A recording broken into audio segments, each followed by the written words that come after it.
So, hello, this is Keith Toomey again from Money and Banking. So, we're now into week 10, so we have 3 weeks to go, and this week is quite an important week because what we're going to be looking at is to take what we learned so far about the US Federal Reserve and the ECB and try to put, I suppose, some more practical lens on that.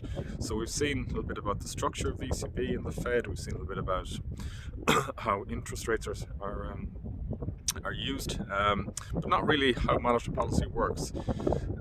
So what we're going to be looking at this week is we're going to basically chart the course of the last decade or so in both the US Federal Reserve and the ECB, with a particular emphasis obviously on the ECB given its relevance for us in Ireland.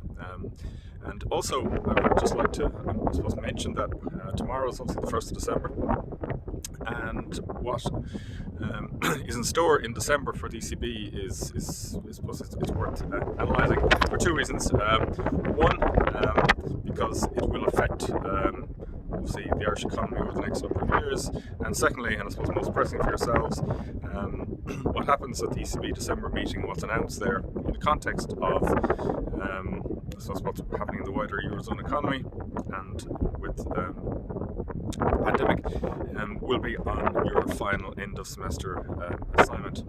So we'll talk about that as we get to it. So again, things like QE, APP, PEPP, some of you may have heard of these acronyms, some of you may not. So these are the kind of things we're going to be going through this week.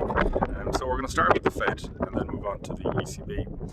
I also want to mention, as it happens, that stock markets have recorded their highest ever monthly return in November, and I suppose that is something just to bear in mind when you're looking at money banking in general, because of course there are linkages between stock markets, interest rates, bond markets, and the central banks.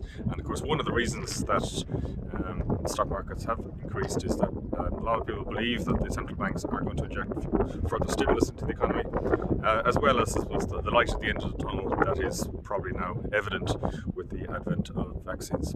So that's it for now. As you can see, it's a fairly blustery morning here in Galway again. I'm not about to join the hundreds, it would appear, of sea swimmers down the Blackrock Pier, and I'm going to take my leave and chat to you tomorrow. Just a reminder again before we finish that the final 2% is due at the end of this week, and obviously the essay is due in a number of weeks' time. So we'll talk to you tomorrow about monetary policy. Thank you.